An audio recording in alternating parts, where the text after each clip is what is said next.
welcome back. It's Tigre and Tarot Collective Messages here on YouTube, where I try to give you your general, overall, metaphysical love and life messages as they are shown and guided to me in the cards.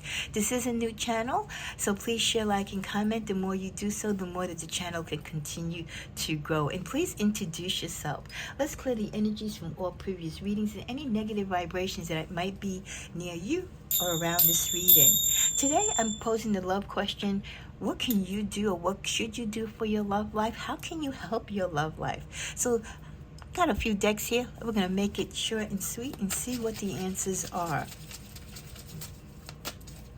Okay. Get the energy of the Wheel of Fortune, followed by the King of Swords, the Tower card, and the overall energy of the Four of Pentacles. Are you blocking love by holding yourself back? Allow love between you and your partner to flow freely with an open and unguarded heart. So you could be holding back, right? The Four of Pentacles in the image in the Rider Waite is a person that's like holding or hoarding something. Are you holding back? Are you scared to let yourself go, or to be freely in love with a person, or show your true self and your feelings to them? Maybe you're guarded because of past hurts, or maybe you're guarded because of situations that have happened between you and this person that you're interested in. So one way to achieve change in your love life is not being so guarded, and stop blocking yourself from accepting love or allowing others to love you, unless there is an underlying issue. And if there's an underlying issue as to why you feel that you can't open yourself to love or be in love with someone, or allow love to come into your life, then you need to look into that. Then we get the energy of the Wheel of Fortune. This could be a time in your life when things are turning around, but in a positive change. But are you allowing that change to happen? Or for many of you, the change could be happening for you in your love life, but maybe you're stuck with the feelings of love for someone else that you're wanting to come back.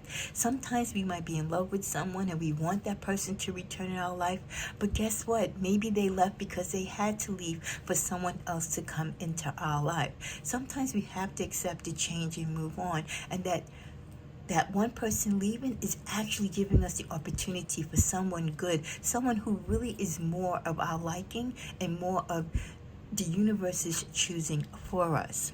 Then with the King of Swords, your mind is clear and you kind of know more or less what you want to do when it comes to matters of the heart. But there are times when your emotional feelings, you're kind of vulnerable and you're like all in your head, right? You have to allow yourself to be emotional with your partner and to be true, and don't be so much in your head. But when you are in your head, have a clear sense of head and thought. Communicate effectively with your partner. Just don't have all these crazy ideas and words or thoughts or feelings in your head, but don't express it to your partner. They can't read your mind, right? So sometimes, especially when you're guarded, as many of you started out, that could be an issue that you need to change regarding your love life. If you are guarded and you're protecting yourself and you're holding stuff back, like sometimes you just want to get something off your chest, or you feel a certain way about someone that you care or like, but you don't want to say it, but meanwhile you're boiling inside, and because you're holding that in, it's causing friction between you and your partner, because they kind of know like something's wrong, but you're not saying it. That's the same thing. Don't be all in your head. When people disappoint you, or people you feel not being on the up and up with you, or you feel a certain way about a situation, express your feelings and emotions. People can't read your mind. They can't correct or wrong. They can't know what is wrong unless you express it to them. And then with the Tower energy, for many of you, the only way you can help your love life is to make change. Make changes in the person that you're loving, as far as you can't change a person, but maybe you need to change the type of person you're gravitating yourself to. Or maybe you need to change from the person that you are attaching yourself to.